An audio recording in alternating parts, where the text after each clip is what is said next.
اللہ تعالیٰ جسے 10 مرتبہ اپنی رحمت کی نگاہ سے دیکھتے ہیں تو اسے نیکی کی ہدایت دیتے ہیں، اور جسے 100 دفعہ رحمت کی نگاہ سے دیکھتے ہیں تو اسے نماز کی ہدایت دیتے ہیں، اور جسے 1000 مرتبہ رحمت کی نگاہ سے دیکھتے ہیں تو اسے مکہ اور مدینہ میں بلاتے ہیں۔ سبحان اللہ، مدینہ کی ہوا میں بھی شفا ہے، مدینہ پاک کی مٹی میں بھی شفا ہے۔ السلام علیکم مائی یوٹیوب فیملی، کیسے ہیں آپ سب؟ امید کرتی ہوں آپ سب خیریت سے ہوں گے۔ مدینہ جانے والے زائرین کی خواہش ہوتی ہے کہ روزہ رسول صلی اللہ علیہ وسلم کی زیارت کرنے کے بعد جو اور مدینہ شریف کی باقی تاریخی اور قابل احترام مقامات ہیں ہم ان کی بھی زیارت کر لیں۔ تو آج کی اس ویڈیو میں آپ کے ساتھ مدینہ شریف کی 14 قابل احترام تاریخی مقامات کے بارے میں بتاؤں گی۔ سب سے پہلے مسجد نبوی۔ مسجد نبوی اسلام کی دوسری بڑی مسجد ہے جسے حضور اکرم صلی اللہ علیہ وسلم کے دور میں مسجد قباء کے بعد تعمیر کیا گیا تھا۔ مکہ میں موجود مسجد حرام کے بعد یہ دوسری بڑی مسجد ہے اور مسلمانوں کے لیے مقدس ترین مقام ہے۔ ہر مسلمان کے دل میں یہاں آ کر اس مسجد کا دیدار کرنے کی خواہش ہوتی ہے۔ اس کی سب سے بڑی وجہ یہ ہے، اس کی ایک شان یہ بھی ہے کہ یہاں اس مسجد میں آپ صلی اللہ علیہ وآلہ وسلم کا روضہ مبارک ہے۔ حضور اکرم صلی اللہ علیہ وآلہ وسلم نے فرمایا کہ مسجد نبوی میں ایک نماز کا ثواب 1000 نماز کے ثواب سے بھی زیادہ افضل ہے، مطلب 1000 گنا زیادہ آپ کو ثواب ملتا ہے۔ نمبر 2، روضہ رسول صلی اللہ علیہ وآلہ وسلم۔ مسجد نبوی میں آنے کے بعد تمام مسلمان روضہ رسول صلی اللہ علیہ وآلہ وسلم اور اس سنہری جالیوں کے دیدار کے لیے بے چین رہتے ہیں۔ ملک حضرات کے لیے مختلف ٹائمنگز ہیں، نماز کے بعد وہ حاضری دے سکتے ہیں۔ بہت ہی ادب، محبت اور احترام کے ساتھ سلام کرنے جائیں، بھاگنے سے بے ادبی ہوتی ہے، آرام آرام سے چل کے جائیں اور بادب حاضری دیں۔ نیکسٹ نمبر 3، ریاض الجنہ۔ مسجد نبوی صلی اللہ علیہ وآلہ وسلم کا وہ حصہ جو باقی تمام حصوں سے بھی زیادہ ممتاز ہے، یہ حصہ روضہ رسول صلی اللہ علیہ وآلہ وسلم اور منبر رسول صلی اللہ علیہ وآلہ وسلم کے درمیان میں واقع ہے۔ اس حصے کو نبی کریم صلی اللہ علیہ وآلہ وسلم نے ریاض الجنہ کہا ہے۔ نبی کریم صلی اللہ علیہ وآلہ وسلم نے ریاض الجنہ کے بارے میں فرمایا کہ میرے گھر اور منبر کے درمیان والی جگہ جنت کے باغوں میں سے ایک باغ ہے، یعنی ریاض الجنہ جنت کا ایک ٹکڑا ہے جو اس دنیا میں اتارا گیا ہے، اور قیامت کے دن یہ ٹکڑا واپس جنت میں اٹھا لیا جائے گا۔ مسلمانوں کے نزدیک ریاض الجنہ کا مرتبہ بہت اعلیٰ ہے۔ زائرین اس میں نماز پڑھتے ہوئے یہ تصور کرتے ہیں کہ وہ جنت کے ایک حصے میں بیٹھے ہوئے ہیں اور نماز ادا کر رہے ہیں۔ ریاض الجنہ روضہ رسول صلی اللہ علیہ وآلہ وسلم سے منبر رسول تک 22 میٹر طویل اور 15 میٹر چوڑا ہے۔ اس حصے میں 8 ستون ہیں جن کی الگ ہسٹری ہے جو کہ میں آنے والی ویڈیو میں آپ کے ساتھ ضرور شیئر کروں گی۔ اگر آپ پہلی بار مدینہ جا رہے ہیں تو 2 سے 5 دن پہلے ہی آپ اپنا پرمٹ بنا لیں ناسک ایپ کے تھرو، کیونکہ اس پرمٹ کے بغیر آپ ریاض الجنہ کی زیارت نہیں کر سکتے۔ نئے لوگوں کو پتہ نہیں ہوتا، اور جب وہ مدینہ پہنچ جاتے ہیں تو رش کی وجہ سے ناسک ایپ پر تمام سلاٹس فل ہوتی ہیں اور ان کو پرمٹ نہیں ملتا، جس سے انہیں بہت مشکل پیش آتی ہے۔ یاد رہے کہ پرمٹ کے بغیر ریاض الجنہ میں حاضری مشکل ہے۔ نیکسٹ، جنت البقیع۔ نبی کریم صلی اللہ علیہ وآلہ وسلم نے فرمایا جنت البقیع کا قبرستان ایسے ہی روشن ہے جیسے سورج اور چاند زمین کو روشن کرتے ہیں۔ آپ صلی اللہ علیہ وآلہ وسلم نے فرمایا جنت البقیع کو جنت میں بکھرا دیا گیا ہے۔ نبی کریم صلی اللہ علیہ وآلہ وسلم نے فرمایا جو شخص مدینہ میں وفات پائے گا میں اس کی شفاعت خود کروں گا۔ آپ صلی اللہ علیہ وآلہ وسلم جنت البقیع میں تشریف لے جاتے اور جنت البقیع میں موجود مسلمانوں کے لیے دعائے مغفرت کیا کرتے۔ حضور اکرم صلی اللہ علیہ وسلم کے اہل بیت یہاں مدفون ہیں۔ آپ صلی اللہ علیہ وسلم کی صاحبزادیاں، صاحبزادے، ازواج مطہرات اور حضرت امام حسن، حضرت عثمان غنی رضی اللہ عنہ اور کم و بیش 10,000 صحابہ کرام یہاں پر مدفون ہیں۔ جنت البقیع میں سب سے پہلے دفن ہونے والے صحابی اسد بن زریرہ تھے اور مہاجرین میں سے حضرت عثمان بن مظعون تھے۔ نیکسٹ، مسجد غمامہ۔ مسجد غمامہ اسلامی تاریخ کی قدیم ترین مسجد ہے۔ نبی کریم صلی اللہ علیہ وآلہ وسلم یہاں نماز عید ادا فرمایا کرتے تھے۔ اس کے بالکل ساتھ ہی حضرت ابوبکر صدیق رضی اللہ عنہ اور حضرت علی رضی اللہ عنہ کا گھر مبارک ہوا کرتا تھا۔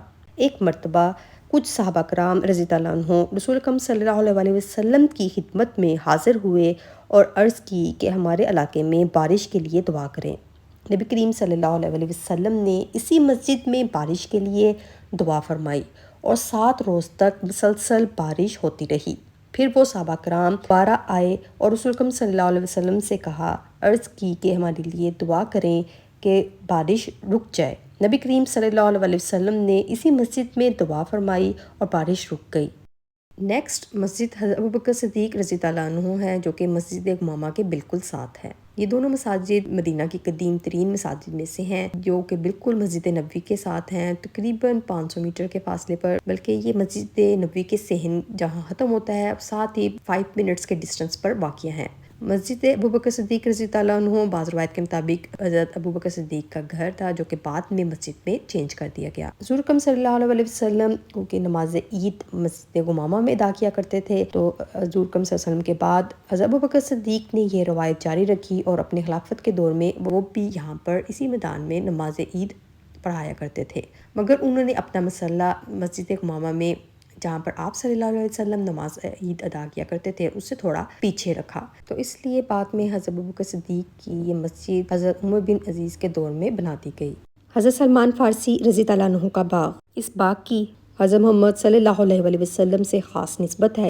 حضرت سلمان فارسی رضی اللہ عنہ غلام تھے اور آپ کے آقا یہودی تھے، آپ اپنے آقا سے آزادی چاہتے تھے، تو آپ رضی اللہ عنہ کے آقا نے آپ کو آزاد کرنے کی جو شرطیں رکھی تھیں وہ یہ تھی کہ آپ کھجور کے 300 درخت ان کی بنجر زمین پر لگائیں، اور ہر درخت پر جب پھل آ جائے گا تو میں آپ کو آزاد کر دوں گا۔ آپ رضی اللہ عنہ نبی کریم صلی اللہ علیہ وسلم کی خدمت میں حاضر ہوئے اور اپنے آقا کی یہ شرط بتائی، تو نبی کریم صلی اللہ علیہ وسلم نے یہاں اس باغ میں خود 300 درخت اپنے ہاتھ سے لگائے، جو آپ صلی اللہ علیہ وسلم کا معجزہ ہے کہ وہ بڑے بھی ہو گئے اور ان پر پھل بھی آ گئے، لہٰذا اس باغ کے عوض حضرت سلمان فارسی رضی اللہ عنہ کو آزاد کروا لیا گیا۔ اسی وجہ سے یہ باغ حضرت سلمان فارسی رضی اللہ عنہ کے باغ سے مشہور ہے۔ یہاں پر کھجوروں کے سٹالز بھی لگے ہوتے ہیں اور کھجوریں یہاں مناسب قیمت پر مل جاتی ہیں، اس لیے جو لوگ یہاں پر زیارت کے لیے آتے ہیں وہ یہاں سے کھجوریں بھی خرید کر لے کر جاتے ہیں۔ بئر روحا، بئر روحا ایک کنویں کا نام ہے، اسلامی تاریخ میں بڑا مقام رکھتا ہے۔ نبی کریم صلی اللہ علیہ وسلم جب صحابہ کرام رضی اللہ عنہ کے ساتھ بدر کی طرف جا رہے تھے تو اس کنویں سے پانی پینا چاہا، مگر اس کنویں کا پانی کڑوا تھا، کھارا، تو نبی کریم صلی اللہ علیہ وسلم نے اس کنویں میں اپنا لاب دہن مبارک ڈالا، تو اس کنویں کا پانی شہد سے بھی زیادہ میٹھا ہو گیا۔ اس لیے جب بھی لوگ بدر کی زیارت کو جاتے ہیں تو راستے میں رک کر اس کنویں کی زیارت ضرور کرتے ہیں، کیونکہ اس کنویں کے پانی میں آپ صلی اللہ علیہ وسلم کا لاب دہن مبارک موجود ہے، اس لیے اس کنویں کو بئر شفا بھی کہتے ہیں۔ لوگ یہاں رک کر پانی بھی ضرور پیتے ہیں اور اپنی پانی کی بوتلیں بھی بھر کر لے کر جاتے ہیں۔ نبی کریم صلی اللہ علیہ وسلم جب بھی سفر سے واپس آتے مدینہ یا بدر سے تو یہاں اس کنویں پر قیام فرماتے اور اس کنویں کا پانی پیتے۔ بعض روایات کے مطابق ایک صحابی کے گردے میں درد تھا تو نبی کریم صلی اللہ علیہ وسلم کی خدمت میں حاضر ہوا اور اپنی تکلیف بتائی۔ آپ صلی اللہ علیہ وسلم نے فرمایا اس کنویں کا پانی پیو۔ صحابی نے اس کنویں کا پانی پیا تو ان کا گردے کا درد ٹھیک ہو گیا۔ بئر شفا، بئر روحا کی زیارت کے بعد جب آپ آگے بدر کے میدان کی طرف جاتے ہیں تو راستے میں ایک اور کنواں آتا ہے جس کو بئر شفا کے نام سے جانا جاتا ہے۔ لوگ یہاں پر رک کر اس کنویں کی زیارت کرتے ہیں، اس کنویں سے پانی پیتے ہیں اور اپنی پانی کی بوتلوں کو یہاں سے اس کنویں کے پانی سے بھر کر ساتھ لے کر جاتے ہیں۔ بعض روایات کے مطابق انبیاء کرام اور صحابہ کرام سفر سے واپسی پر اس کنویں پر رکا کرتے تھے، قیام کیا کرتے تھے اور اس کنویں سے پانی پیا کرتے تھے۔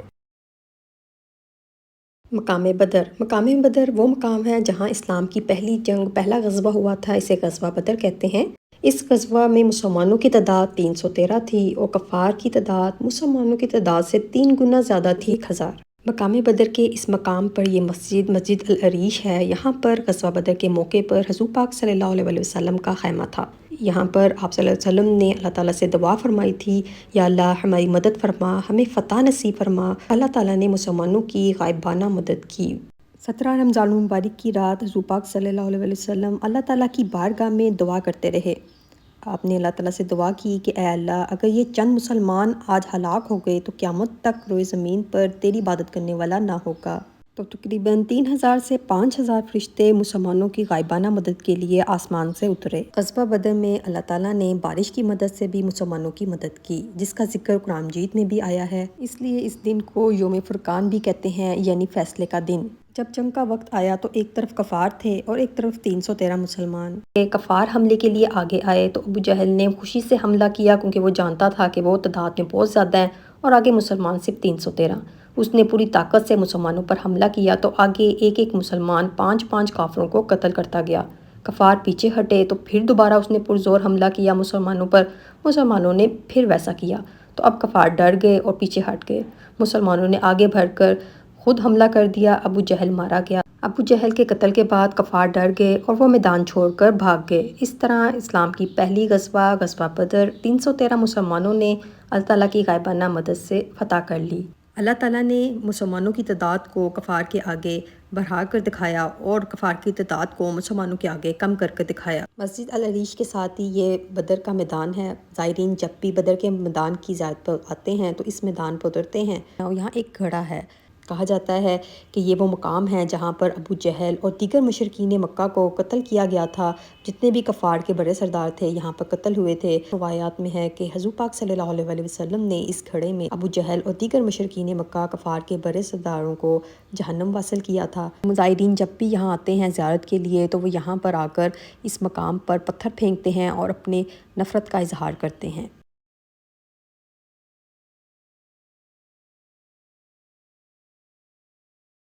یہ شہدائے بدر کا قبرستان ہے۔ اسی میدان پر اسلام کی پہلی غزوہ بدر ہوئی تھی، جس میں مسلمانوں کے 14 صحابہ کرام شہید ہوئے تھے، جس میں 13 انصار اور 1 مہاجر تھے۔ ان کی قبریں اسی میدان پر یہاں پر موجود ہیں، اس لیے اس قبرستان کو شہدائے بدر کا قبرستان کہتے ہیں۔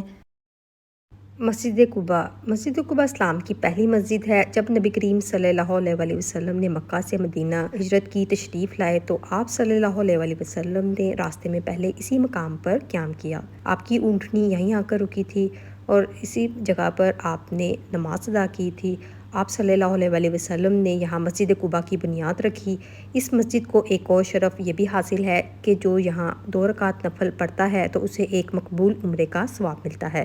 ہوا یوں کہ صحابہ کرام رضی اللہ عنہ حضور پاک صلی اللہ علیہ وسلم کی خدمت میں حاضر ہوئے اور فرمایا، یا رسول اللہ صلی اللہ علیہ وسلم، مکے والے تو ہم سے نیکیوں میں، عبادات میں ہم سے آگے ہیں، وہاں پر خانہ کعبہ ہے اللہ تعالیٰ کا گھر، وہ عمرہ بھی کر سکتے ہیں اور حج بھی۔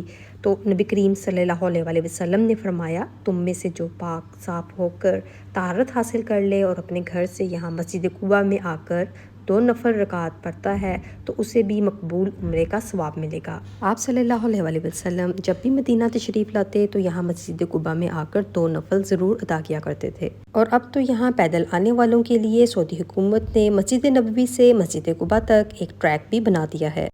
مقام احد، یہاں احد کا پہاڑ ہے اور اسلام کی دوسری بڑی غزوہ 3 ہجری کو اسی مقام پر ہوئی، جس میں تقریباً 70 صحابہ کرام کی شہادت ہوئی اور آپ صلی اللہ علیہ وسلم کے چچا حضرت امیر حمزہ رضی اللہ عنہ بھی اسی غزوے میں شہید ہوئے۔ اس غزوے میں مسلمانوں کی فتح شکست میں بدل گئی تھی۔ نبی کریم صلی اللہ علیہ وسلم کے دندان مبارک بھی اسی غزوہ میں شہید ہوئے۔ جب آپ صلی اللہ علیہ وسلم ان صحابہ کرام شہداء کو جنت البقیع کی طرف لے کر جانے لگے دفنانے کے لیے تو احد کا پہاڑ رونے لگا اور احد کے پہاڑ نے عرض کیا، یا رسول اللہ صلی اللہ علیہ وسلم، ان کو میرے دامن میں ہی دفنا دیجیے۔ آپ صلی اللہ علیہ وسلم نے ایسا ہی کیا۔ نبی کریم صلی اللہ علیہ وسلم نے فرمایا کہ احد پہاڑ قیامت کے دن جنت کے دروازے پر جنتیوں کا استقبال کرے گا۔ آپ صلی اللہ علیہ وسلم نے یہ بھی فرمایا، احد کا پہاڑ مجھ سے محبت کرتا ہے اور میں اس سے محبت کرتا ہوں۔